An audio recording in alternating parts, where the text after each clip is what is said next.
Bismillah, au nom du Créateur Tout-Puissant. Le Haq sera notre victoire. Salutations victorieux célestes. Voici un ouvrage qui va intéresser la communauté du Haq et le titre est intitulé L'ascendance davidique des rois de France. Donc je vais vous lire un petit passage et vous ferez le reste. Ça va vous permettre de soit reconstituer un puzzle ou avancer et affirmer dans vos recherches.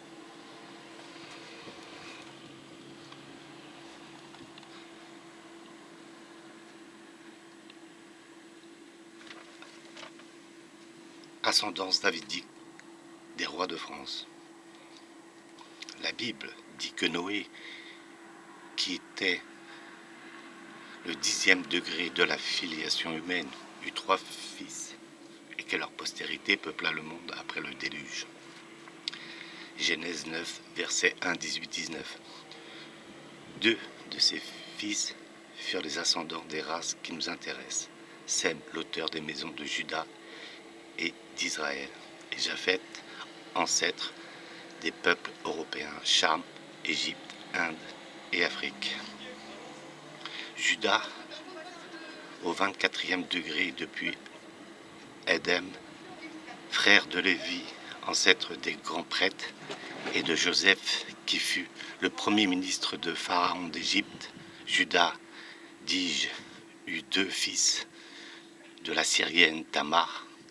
La Bible précise, comme elle fut sur le point d'enfanter, il parut que 2 jumeaux devaient naître d'elle. Lorsque ses enfants étaient prêts à sortir, l'un des 2 passa sa main, à laquelle la sage-femme lia un ruban écarlate en disant « Celui-ci sortira le premier ». Mais cet enfant ayant retiré sa main, l'autre sortit. La sage-femme dit « Pourquoi le mur s'est-il divisé à cause de toi ?» C'est pourquoi il fut nommé Pharez. Son frère, le ruban écarlate à la main, sortit ensuite et on le nomma Zara. Genèse 38, versets 27 à 30. David, Sédécias et Jésus étaient de la branche de Pharez, jumeaux de Zara. D'après l'histoire, des descendants de Zara devinrent des nomades, se dirigèrent au nord-est, dans le territoire des Scythes, et rejoignirent les 10 tribus. Mais tandis que la lignée Pharez-David, Sédécias, que la Bible appelle haute et élevée, possédait encore le spectre, la lignée de Zara, appelée basse et abaissée, aspirait toujours aux honneurs de le posséder un jour. Or, Pharez fut l'auteur de la branche royale de Juda et Zara des rois troyens, auteurs eux-mêmes des Sicambres, autre nom donné aux Francs, dont l'un des chefs, Marcomir, 4 ancêtres directs, et Salique des 3 branches des rois de France, avait épousé Athildis, qui descendait à la 6e génération d'Anna, cousine germaine de la très sainte Vierge et fille de Saint Joseph d'Arimathie, dont l'ancêtre commun était le roi David par Salomon et aussi par Nathan. Le spectre passa donc saliquement de la branche de Pharez à celle de Zara, et aussi le sang de la descendance de David fut assuré dans la branche de Zara par plusieurs mariages, notamment par Anna et Altidis, ci-dessus mentionnés, et antérieurement par Théa Telphi, la propre fille du dernier roi de Juda, par les rois d'Irlande et d'Écosse, ancêtres de la plupart des maisons souveraines européennes, ainsi que nous allons le constater. Pendant la 11e année du règne du dernier roi de Juda, Sédécias, en 585 avant Jésus-Christ, les Chaldéens, sous le règne de Nabuchodonosor, après 2 ans de siège, détruisirent la ville de Jérusalem, et le roi de Babylone tua les fils de Sédécias devant lui et lui creva les yeux, et changea de chaîne et l'emmena à Babylone. 4 Rois chapitre 25 versets 7 et suivants. Nous pouvons dater la mort de ce dernier roi de Juda vers 555 avant Jésus-Christ. Jérémie confirme, il fit égorger tous les princes de Juda. Versets 10 et 11. Et il ajoute que les filles du roi furent épargnées en même temps que lui. Verset 10. Verset 6. Or, une des filles du roi Sédécias, Théa, telle fille sera en effet l'ancêtre de la plupart des maisons souveraines de l'Europe. Elle apporta avec elle le droit de sang royal de David par ascendance féminine. Jérémie est considéré en Irlande comme le grand législateur sous le nom d'Ollam Fodla. Il avait accompagné Théa Tephi, fille du dernier roi de Juda, dans ce pays où elle épousa le prince irlandais Erenmon. Cette alliance fit ainsi d'eux les auteurs des maisons royales d'Irlande et d'Écosse. Il n'est pas sans intérêt de constater que le blason de l'Irlande représentait la harpe de David et de sa maison, et que celui de l'Écosse est un lion qui rappelle la tribu de Juda. La mort du roi Sédécias fait dater la fin de la royauté légale en l'an 3444 du calendrier d'Israël, 557 environ avant Jésus-Christ. Les droits du spectre et aussi le droit d'aînesse passèrent à une autre branche qui devint la branche aînée, celle des rois troyens, ancêtres directs et saliques par les Sicambres des rois de France, et qui par Théa Téphi descendaient également de David, voir tableau 36 et 54 des ascendants remontant à Pharez et Zara, fils jumeaux de Judas, fils de Jacob, fils d'Isaac, fils d'Abraham. Faut-il ajouter que 5 siècles et demi plus tard, Saint Joseph d'Arimathie, oncle de la très sainte Vierge, s'exila aussi en Irlande très vite après la mort de Jésus-Christ, dernier roi légitime des Juifs, par un effet d'alliance faisant rejoindre en Joseph et Marie, sa mère, la descendance de David par le spectre et par le sang. C'est que Jésus-Christ mourut sur la croix, reconnu comme roi légitime de Juda, mais ne laissant pas de descendance. La loi du Lévirate, comme pour Sédécias, 6 siècles avant la succession légitime du spectre de Juda, passa grâce aux alliances saliques à la royauté franque de Juda. Saint Joseph Arimathie amena en effet sa fille avec un nouveau droit de sang en Irlande et serait mort très âgé à Glastonbury un 27 juillet 82. Sa petite fille Bernardine, fille d'Anna, épouse le roi Liard. Le droit d'aînesse est un droit qui appartient, s'habituant à tout aîné mâle, qui comprend l'héritage spirituel attaché par tradition à l'héritage politique et matériel. Le droit à la couronne s'applique plus spécialement à l'héritage matériel et politique. Le spectre et l'insigne est dans la Bible représente la promesse divine garantissant une succession ininterrompue de rois dont le personnage culminant, notre Seigneur Jésus-Christ, viendra régner en tant que roi des rois. Les spectres contiennent donc la promesse du salut éternel par Jésus-Christ ou ses représentants. Il relève donc du domaine de la grâce, mais cette promesse spirituelle s'applique à toutes les nations, à toute créature humaine qui peut être rachetée par le Christ.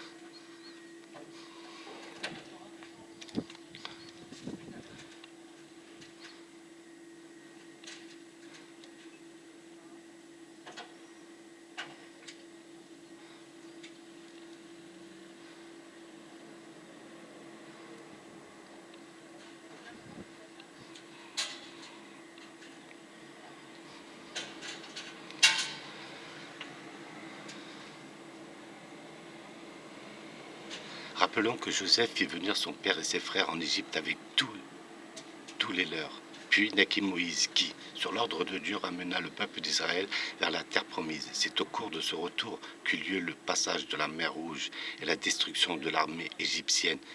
Et la manne lors de la traversée du désert et le passage au mont Sinaï, où Moïse reçut les tables de la loi et la Torah, le Hak, Dieu désigna Josué pour prolonger, fils de Nun, sa mission, conduire Israël après lui sur la terre promise.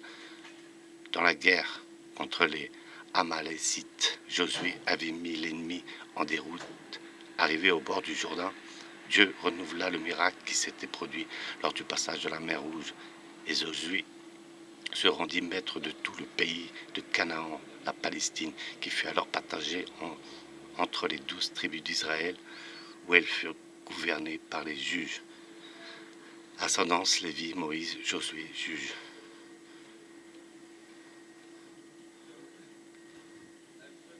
Jusqu'au jour où elles demandèrent un roi, Samuel, mais leur premier roi, Saul, ayant voulu s'octroyer des pouvoirs ecclésiastiques, a été rejeté dans sa descendance, servant d'exemple de ce qu'un roi ne devait jamais faire. Notons que cette leçon n'a pas été reçue par le roi Philippe le Bel, plus 1314, lequel vit le spectre échapper à sa descendance immédiate tomber en quenouille en ses 3 fils. La royauté passa donc à son neveu Philippe VI de Valois. Alors, le choix de Dieu se porta sur David, fils de Juda, qui reçut de l'Éternel le serment de pérennité pour sa race, serment que Dieu respecta à jamais, même quand la descendance de David fut infidèle.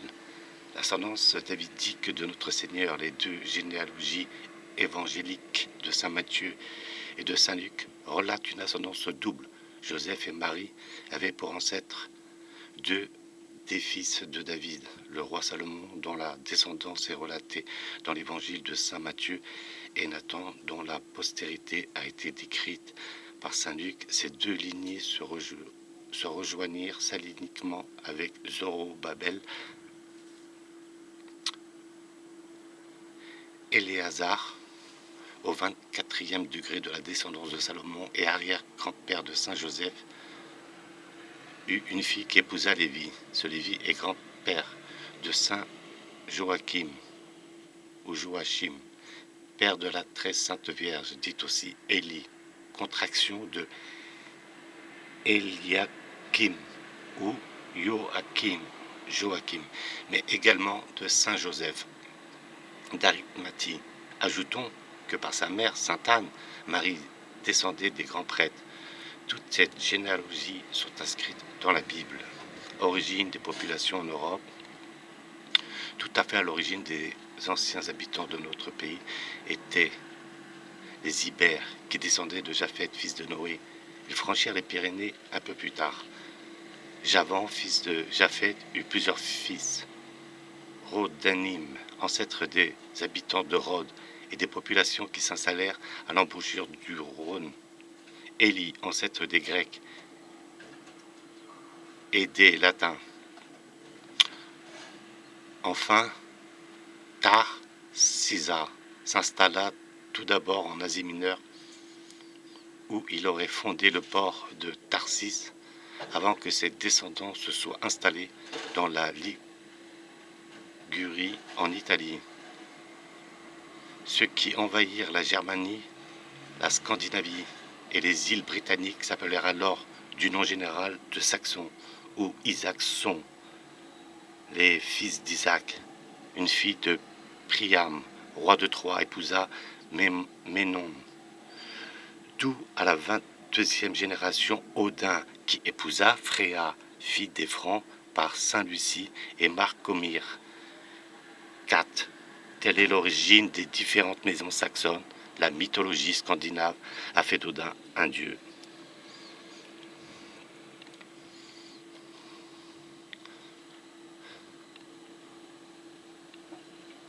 Les Gaulois, par contre, constituèrent le fond de la population avant les Francs et étaient de race celtique. L'abbé Boudet, dans l'Aude, a publié en 1986 une étude. La vraie langue celtique est le cromlech, dans laquelle il est écrit « La Gaule a été le point central de l'établissement définitif de la famille celtique dans les contrées occidentales de l'Europe. » Et il ajoute « Les descendants de Gomère, fils de Japheth, partirent de l'Asie mineure à une époque que l'on ne peut préciser, se répandirent dans la Gaule en refoulant les Ibères vers le sud, les Ligures vers l'est, et ils furent rejoints par les exilés fidèles d'Israël de la tribu de Gad, ce qui leur fit donner le nom de Gal. Les Kimris formaient la seconde branche de la famille gauloise. Les Grecs les nommaient les Kimmériens et les Romains les appelaient les Cimbri. En l'an 631 avant Jésus-Christ, les peuples scythiques, au rapport d'Hérodote, fondirent sur les bords du Palus Méotide et poussèrent devant eux les Kimris qui se dirigèrent vers le soleil couchant sous la conduite de Hur-Arbras, remontèrent le cours du Danube et envahirent la Gaule par le Rhin. Suivant les traditions kimriques, Hur-Arbras ne s'établit point dans la Gaule, mais il traversa l'océan brumeux et conquit sur les Gaules l'île d'Albion. Les rapports existants entre la langue hébraïque et la langue celtique ont pu être mis en évidence. C'est que plusieurs tribus d'Israël établies dans le pays de Galahad, région qu'au temps du Christ on appelait aussi Gaulonitis, nom à rapprocher de Galatès et Gallie, ou Gaulois, qui finit par être donné aux habitants de la Gaule une fois que ces habitants s'y furent installés. Ce nom celte, les Celtes se l'étaient donné à eux-mêmes. On les nommait aussi Galates. Les Romains les appelaient Galli. Les origines, ainsi les appellations celtes, Galates, Galli et Gaulois s'appliquent au même peuple dont l'origine était Israël. Et il y a lieu de remarquer que ces appellations sont à l'origine étymologiquement de Valakès, Walla, Wallès, Welsh, Galès et aussi Gaël. Or, le mot hébreu Gola, qui se prononçait Golo, signifiait exil, et il n'apparut dans la Bible au deuxième livre des Rois, chapitre 15, verset 19, qu'au moment où les habitants de Galahad et de la Galilée furent emmenés captifs en Assyrie. 3 vagues successives des fidèles d'Israël, Gola, s'installèrent donc sur la Gaule après la séparation des royaumes d'Israël et de Juda vers 900 ans avant Jésus-Christ, à l'heure de la domination des Assyriens, vers 600 avant Jésus-Christ, et à l'heure de la domination des Séleucides grecs, 330 avant Jésus-Christ. C'est que Samothès, quatrième fils de Japheth, fils de Noé, avait émigré dans les Gaules, où il a fondé un lignage de rois lettrés, créateurs d'universités, proscrits pour impiété et ne croyait pas en l'immortalité de l'âme. Un membre de cette lignage a fui en Asie, où il a apporté la culture gauloise et fondé la cité de Troie après la ruine de celle-ci conquise par les Grecs. Francus ou Francion, fils d'Hector, est retourné au pays de ses ancêtres, 330 avant Jésus-Christ. D'autres fugitifs de Troie ont créé entre le pays des Scythes et celui des Hongrois l'empire des Cambrie, émigrés en Germanie grâce à l'empereur romain Octave. Ils sont entrés peu à peu en Gaule pour y rejoindre les descendants de Francus, fondateur du royaume des Francs. Sur le trajet de leur migration, plusieurs villes portent dans leur nom la racine Cambre, Cambron, Casto, Cambrai, Jean Lemaire, de Belge historiographe de Marguerite de Bourgogne. Francus ou Francion avait, ayant au cours de sa mission épousé la fille du roi de Crète, qui est prophétesse, se fait annoncer par elle son voyage vers la Gaule. Elle prédit toute la série des rois de France qui seront ses descendants 1000 ans plus tard, à partir de Marcomius, prince de Cambrie, jusqu'à Charles Martel et Pépin le Bref, en passant par Pharamond, Gondion, Mérové, Childéric, Clovis, le fief de Sicambre, l'honneur des Troyens, Childelberg, Clotaire, etc. Après la mort du roi des Juifs, Jésus-Christ, on notera que Saint Lucius est le propre frère d'Altildis, qui épousa Marcomir, 4 rois francs et Sicambre de la descendance de Juda, par Zara, désormais détenteur du droit du spectre, le droit du sang, signifié en nos tableaux par une couple d'or. Seuls les rois de France descendants saliquement de la tribu de Juda, l'homme choisi par le Christ pour être le sauveur de la chrétienté fut Constantin, l'empereur des Gaules. Et c'est sur notre sol, à la tête de ces légions composées en partie d'hommes de chez nous, que la croix lumineuse lui apparut avec cette fulgurante promesse de victoire. In hoc signo vinces, et qu'il se convertit. Le lys est le symbole de la royauté depuis David, la monarchie et le droit divin. Clovis, premier roi de Gaule, reçoit un écusson, bouclier à 3 fleurs de lys par un ange. Le sacre et le baptême de Clovis eut lieu à Reims le 25 décembre 496. Seule la maison royale de France, dans ses branches successives par ordre de primogéniture mâle, est l'héritière du droit d'aînesse par la lignée mâle, et cette maison royale a seule hérité validement et donc légale du spectre, car la maison royale d'Angleterre ne descend de la maison d'Israël et de Juda que par les femmes, alors que la maison royale de France en descend par la primogéniture mâle et la loi salique analogue à celle du Lévirate, ce que montre nettement le grand tableau généalogique du pasteur Milner allant de Juda à la reine Élisabeth II. Mais il arrête cette ascendance salique mâle à Charlemagne parce que Hildegarde, la fille de l'empereur, est l'ancêtre de l'actuelle reine d'Angleterre. En outre, la maison royale de France descend de David par le sang, donc de la maison royale de Juda, tout comme la maison d'Angleterre, uniquement par 4 princesses de la maison de David. Théa Téphi, qui épousa Héremon, Anna, la cousine germaine de la très sainte Vierge Marie et la fille de saint Joseph d'Arimathie par son mariage avec Béli Mawor, dont la fille Bernadime épousa le roi Léar. Enfin, Athildis, qui épousa Marcomir IV. La Bible annonçait que la maison de David serait transplantée en Occident. Elle l'a été en effet, et par droit d'aînesse salique dans la maison royale de France, la tribu de Juda était la figure anticipée du royaume de France véritable d'Israël.